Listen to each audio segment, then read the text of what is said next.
အားလုံးပဲမင်္ဂလာပါဒီနေ့မှာတော့ဂျပန်စာအခြေခံယဉ်ဤလေးမျိုးကိုမျှဝေပေးချင်ပါတယ်ပထမဆုံးနံပါတ်1ကတော့ရိုမာကြီးပေါ့နော်ရိုမာကြီးဆိုတာကျတော့ဂျပန်စလုံးအစစ်မဟုတ်ပါဘူးသူက beginner တွေအတွက်အခုမှစပြီးတော့ဂျပန်စာကိုလေ့လာမယ့်သူတွေအတွက်ဂျပန်စာကိုဖတ်ရတာလွယ်ကူအောင်လို့အတုံးပြုထားတာဖြစ်ပါတယ်တကယ်တော့သူကဂျပန်စာစလုံးအစစ်မဟုတ်ပါဘူးရိုမာဆိုတာရောမဖြစ်ပြီးတော့ G ဆိုတာကျတော့အခရာဖြစ်ပါတယ်သူကရောမနေပြီးတော့လာတယ်ပေါ့နော်ရောမစလုံးပေါ့ရောမစလုံးဖြစ်တယ်နံပါတ်2ကတော့ဟီရာကာနာဆိုတာကဂျပန်စလုံးအစစ်ဖြစ်ပါတယ်ဂျပန်တွေရဲ့ဂျပန်စလုံးအစစ်ပေါ့နော်ဂျပန်တွေတည်ထွင်ခဲ့တဲ့ဟာပေါ့ကာတာကာနာဆိုတာကျတော့သူကနိုင်ငံခြားဘာသာစကားတွေကိုရေးတဲ့အခါမှာသုံးပါတယ်ဥပမာမြန်မာနိုင်ငံမှာဆိုရင်လည်းဒါရိုက်တာတို့ဘာလို့ညာလို့ပေါ့နော်အဲ့လိုမျိုးပေါ့ကာတို့ပေါ့အဲ့လိုမျိုးပေါ့အမျိုးစလုံးတွေဆိုရင်သူကခဏခဏနဲ့ရေးပါတယ်နိုင်ငံခြားဘာသာစလုံးတွေနိုင်ငံခြားကနာမည်တွေသူတို့နိုင်ငံအတွင်းမဟုတ်တဲ့အရာတွေဆိုလို့ရှိရင်သူတို့ကခဏခဏနဲ့ရေးပြီးတော့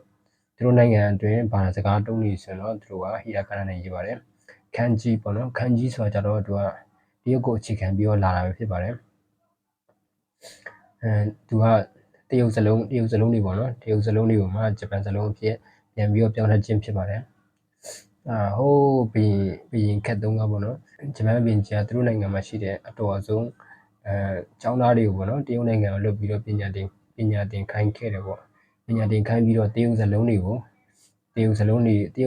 ခန်းကြီးတွေကိုလေ့လာခိုင်းခဲ့ပေါ့အဲ့ဒါပြီးတော့မှသူတို့နိုင်ငံမှာပြန်ပြီးတော့ဂျပန်စလုံးဖြစ်ပြန်ပြောင်းထားတဲ့ဖြစ်ပါတယ်အမှန်တကယ်ကတော့တရုတ်ကနေပြီးတော့စီစဉ်လာဖြစ်ပါတယ်ဂျပန်စလုံးအစစ်ကတော့ဟီရာကာနာဖြစ်ပါတယ်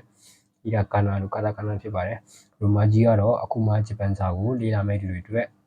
အသုံးပြုရလွယ်ကူအောင်ဆိုပြီးတော့ထုတ်ပေးထားခြင်းဖြစ်ပါတယ်အမှန်တကယ်အသုံးပြုရမှာကတော့ဟီရာကာနာကာတာကာနာနဲ့ခန်းကြီးပဲဖြစ်ပါတယ်အဓိကစလုံးတွေကတော့ဒါတွေပဲဖြစ်ပါတယ်ရိုမာပထမဆုံးအနေနဲ့ရှင်းပြပေးမှာတော့ရိုမာကြီးပေါ့နော်ရိုမာကြီးဆိုတာတော့အင်္ဂလိပ်စလုံးတွေဖြစ်ပါတယ်ဥပမာ A ပေါ့နော် A ဆိုလို့ရှိရင်ဂျပန်ဆိုလို့ရှိရင် R လို့အတန်ထွက်ပါတယ် I ဆိုလို့ရှိရင်ကျတော့ E လို့အတန်ထွက်ပါတယ် U ဆိုလို့ရှိရင်ကျတော့ U လို့အတန်ထွက်ပါတယ် E ဆိုလို့ရှိရင်ကျတော့ A လို့အတန်ထွက်ပါတယ် O ဆိုလို့ရှိရင်ကျတော့ O လို့အတန်ထွက်ပါတယ် O ပေါ့နော် O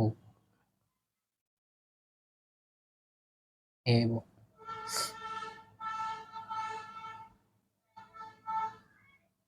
U E သူ့ကိုအဒန်လို့ခေါ်ပါတယ်အဒန်ပေါ့နော်ဘာလို့လဲဆိုတော့အကုန်လုံးကအရည်နဲ့ကြီးပဲရေးထားတာကြောင့်မို့သူ့ကိုအဒန်လို့ခေါ်ပါတယ်ပထမဆုံးအနေနဲ့ရိုမာကြီးအားလေးကိုရေးပြပေးချင်ပါတယ်ဟီရာကာနာနဲ့ရေးမယ်ဆိုရင်မြေမြောက်တစ်ကြောင်းဆွဲမယ်ပြီးရတယ်အပေါ်ကနေအောက်ကိုဆက်လို့လေးဆက်ချမယ်အောက်နောက်ဝိုက်မယ်ပြီးရတယ်သူ့ရဲ့ဒီကောက်တဲ့အားလေးကဒီအားနဲ့တဲ့တဲ့လေးနေရပါမယ်နော်တဲ့တဲ့လေးနေရပါမယ်ပြီးရတယ်သူ့ရဲ့အလေအောက်ကနေပြီးတော့မှဝိုက်ချလိုက်မယ်အောက်ကိုဖြတ်ဆွဲချမယ်ပြီးရတယ်အောက်ကိုပြန်ဝိုက်ပြီးတော့အောက်ကိုချလိုက်မယ်ဒါဆိုရင်တော့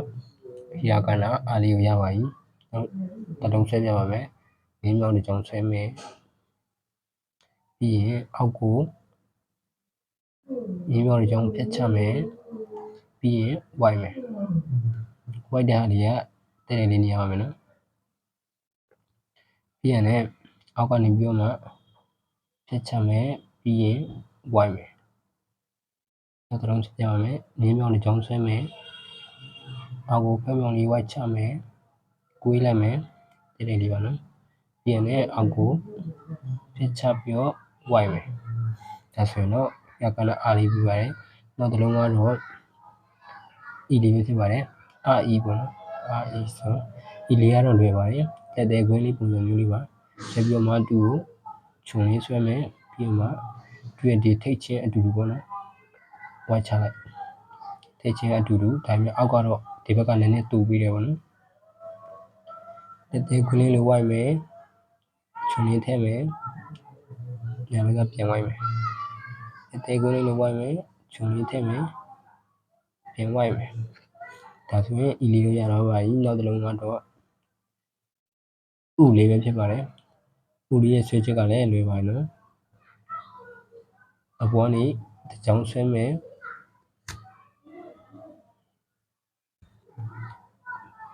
အပေါ်ကနေစောင်းစောင်းလေးနဲ့အစစ်တစ်စစ်လေးဆွဲမယ်ပြီးရင်လည်းအောက်ကနေဝိုက်လိုက်မယ်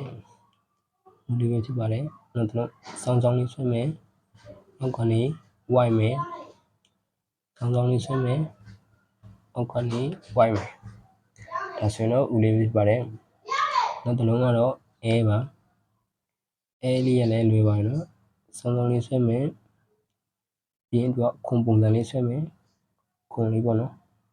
အင်္ဂလိပ်အခါခုံလေးပြီးရင်အပေါ်ပြန်တက်မယ်သူရဲ့တဝက်လောက်ရောက်ပြီဆိုရင်ဒီချလိုက်မယ်နောက်ကိုကောက်ပေးလိုက်မယ်အဲလေးပါမိမောင်ကြောင်ဆွဲမယ်ပြီးရင်လည်းခုံပုံစံလေးဆွဲမယ်ပြီးရင်လည်းအပေါ်ပြန်တက်မယ်အလဲတဝက်လောက်ရောက်ပြီဆိုရင်အောက်ကိုဝေးချမယ်အဲလေးရပါပြီမြင်းဆောင်တစ်ချောင်းဆွဲမယ်ပြီးရင်လည်းခုံပုံစံလေးဆွဲမယ်ပေါ်ပြန်တက်မယ်တဝက်လောက်ရောက်ပြီဆိုရင်အောက်ကိုဝေးချမယ်နောက်တစ်လုံးကတော့နောက်ဆုံးလုံးလေးဖြစ်တဲ့အိုလေးပဲဖြစ်ပါတယ်အိုလေးရဲ့ဆွဲချက်ကလည်းလွယ်ပါတယ်သူကအားလေးနည်းနည်းဆင်ပါတယ်ဒီလိုကြောင်းဆွဲမယ်ပြီးရင်လည်းအောက်ကိုရင်းဖြုံကြောင်းဖြတ်ဆွဲစမယ်ပြီးရင်လည်းသူကမရဖက်နဲ့အောက်ကိုဝတ်ချမယ်ဒါဆိုတော့အိုလေးရပါရင်တော့ပြီးရင်ပင်စလေးထည့်မယ်ဒီလိုကြောင်းဆွဲမယ်အောက်ကိုဝိုက်ချမယ်ပြီးရင်လည်းအပေါ်ကိုပြန်ဝိုက်မယ်ရှစ်လေးလို့ပေါ့နော်ပြီးရင်ဝင်းစလေးထည့်မယ်ဒီလိုကြောင်းဆွဲမယ်ပြီးရင်အောက်ကိုဝိုက်မယ်ပြီးရင်ရှစ်လေးလို့ဝါချမယ်ဝင်းစလေးထည့်မယ်ဒါဆိုရင်တော့ရိုမာကြီးရောဣရာကနာရောရတော့ပါရင်နော်အာအီဥအဲအိုပဲဖြစ်ပါတယ်အာအီဥအဲအိုချစ်တဲ့အခါမှာတော့ရိုမာကြီးတွေကိုချစ်စရာမလိုပါဘူးရိုမာကြီးကဘာလို့လဲဆိုတော့ဖိုက်ရတာလွယ်ကူအောင်လို့ရေးပေးထားခြင်းဖြစ်ပါတယ်ဒီကနေ့ကြည့်မှာဒီ၅လုံးပဲဖြစ်ပါတယ်ဒီနေ့တော့ဒီ၅လုံးကိုပဲရအောင်ရေးချင်ပြီးတော့ချစ်ထားဖို့အတွက်ပြောချင်ပါတယ်အာအီဥအဲအိုပဲဖြစ်ပါတယ်နောက်တစ်ခေါက်ပြန်ဆိုပြမယ်နော်အာအီဥအဲအိုပဲဖြစ်ပါတယ်